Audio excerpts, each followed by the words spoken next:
Chegou o momento quando a palavra de Deus será pregada. O pastor Horácio da Silva Júnior pregará abordando o tema Príncipes, Juízes, Profetas e Sacerdotes sob o juízo divino. Ouçamos atentamente a palavra de Deus. Sofonias, o nono dos profetas menores, é o profeta que mais fala sobre o dia do Senhor.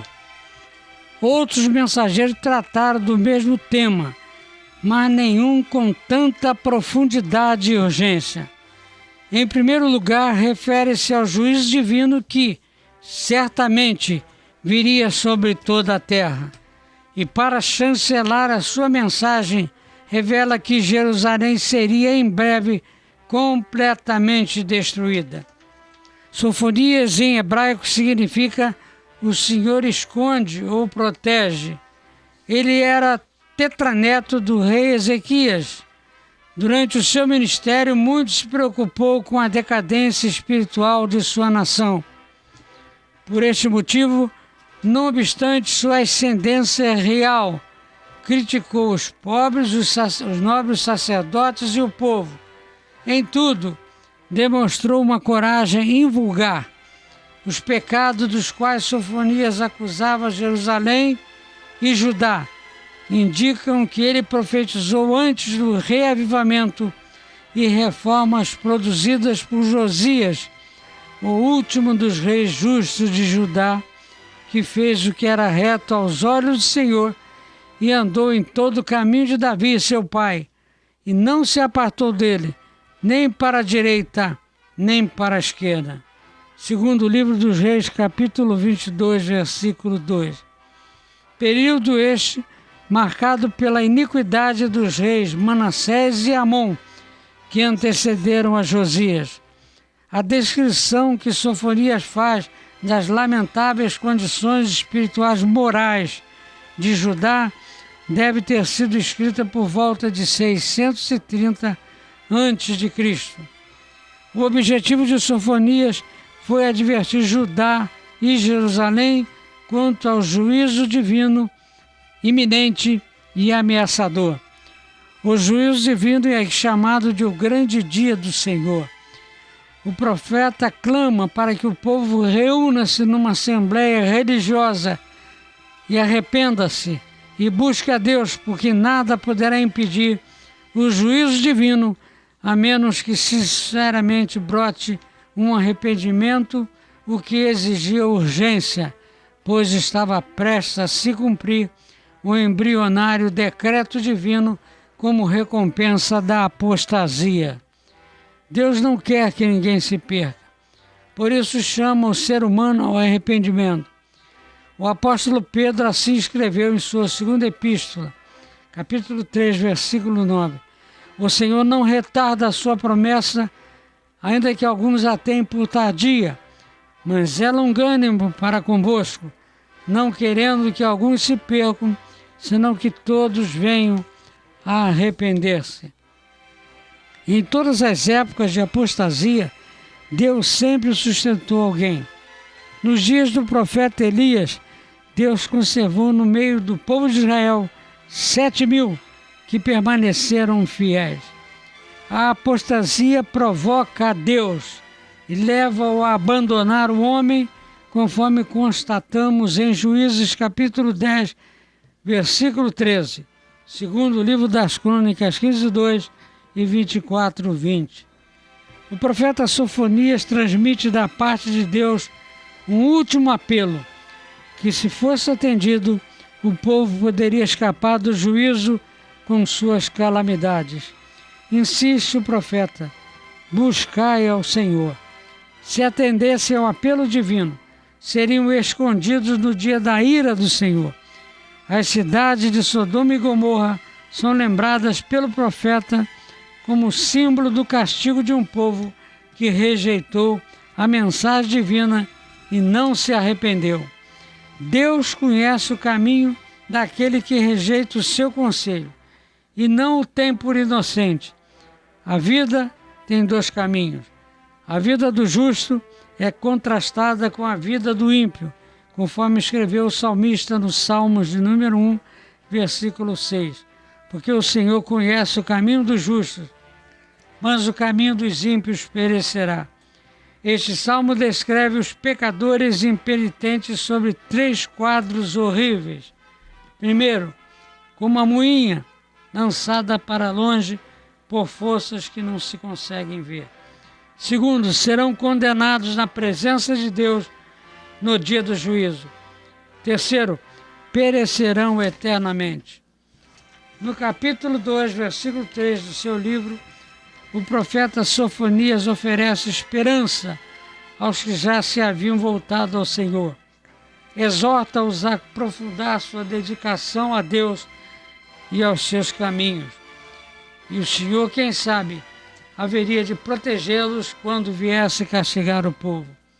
Os fiéis deviam buscar 3 coisas se quisessem experimentar o avivamento e novas bênçãos da parte do Senhor. 3 coisas igualmente essenciais aos crentes de hoje. Primeiro, buscar o próprio Deus. Seus corações deviam voltar-se a Ele com profundo desejo de conhecê-lo e amá-lo como seu Senhor e protetor, segundo o conselho. E buscar-me-eis, e me achareis, quando me buscar de todo o vosso coração. Assim está escrito em Jeremias 29:13. Segunda, buscar a justiça, conforme definida na palavra de Deus como sua maneira de vida. Terceira, buscar a humildade, reconhecendo a própria insuficiência e necessidade em submeter-se a Deus. Após o castigo das nações vizinhas, esperava-se que os habitantes de Jerusalém se arrependessem, mas infelizmente o povo continuava na sua desobediência. Os seus príncipes, homens que tinham autoridade e poder, foram comparados aos leões, e os juízes a lobos noturnos, que devora tudo rapidamente, nada deixando para o dia seguinte. É o que lemos nos versículos 3 e 4 do capítulo 3. Seus príncipes são leões rugidores no meio dela. Os seus juízes são lobos da tarde, que não deixam os ossos para o outro dia. Os seus profetas são levianos e criaturas aleivosas. Os seus sacerdotes profanaram o santuário e fizeram violência à lei. Esses homens, que deveriam ser íntegros em todas as atividades, foram nivelados aos animais selvagens. Observemos que até mesmo os líderes religiosos, profetas e sacerdotes, que tinham o dever de conduzir o povo ao arrependimento, profanavam o santuário, cometendo atos indignos e se associando aos idólatras, ao invés de combatê-los. A apostasia deixou os insensíveis, a consciência ficou cauterizada, não dando nenhuma oportunidade de arrependimento. Que tragédia! Infelizmente, quantos estão imitando esses líderes dos dias do profeta Sofonias, pois não estão conduzindo o povo de Deus para um caminho de santidade e sim para o caminho de facilidade, trazendo assim uma mistura da igreja com o mundo e criticando os que estão procurando impedir o mundo de entrar na igreja. Príncipes, juízes, profetas e sacerdotes. Estas eram as 4 principais categorias de líderes em Judá. Deus os condenou por não serem santos e justos. Os príncipes e juízes pervertiam a lei e abusavam de seus cargos para obter dinheiro e propriedades. Os profetas alteravam a mensagem divina a fim de obter popularidade e aprovação do povo. Os sacerdotes profanavam a casa de Deus ao violarem seus princípios e viverem vidas imorais. Devemos, meu caro ouvinte, resistir aos líderes que toleram ou promovem o mundanismo e a imoralidade em nome de Deus. Em lugar deles, coloquemos líderes e leigos que preservem os padrões divinos. Estes jamais podem ser rebaixados a fim de acomodar os pecados de líderes profanos. Liderar o povo de Deus é um privilégio e, ao mesmo tempo, uma grande responsabilidade. Através de Sofonias, o Senhor repreendeu a diferentes líderes em Jerusalém, juízes, profetas e sacerdotes, por sua obstinada desobediência, irresponsabilidade e prática pecaminosa. Se o meu prezado irmão ouvinte é um líder na igreja, considere-se em uma posição privilegiada, mas tenha cuidado. Deus o considera responsável pela pureza de suas ações, pela qualidade de seu exemplo e pela veracidade de suas palavras. Que Deus nos abençoe e guarde a sua igreja nestes dias terríveis que tomam conta da cidade, os dias de carnaval, em que há tanta imoralidade, quantos lares destruídos, quanta desgraça. Nosso Deus, nosso Pai, nós queremos interceder pela nossa cidade, pelo nosso país, entregue aos festejos de mundo. Tem misericórdia, Senhor. Salva essas vidas, transforma.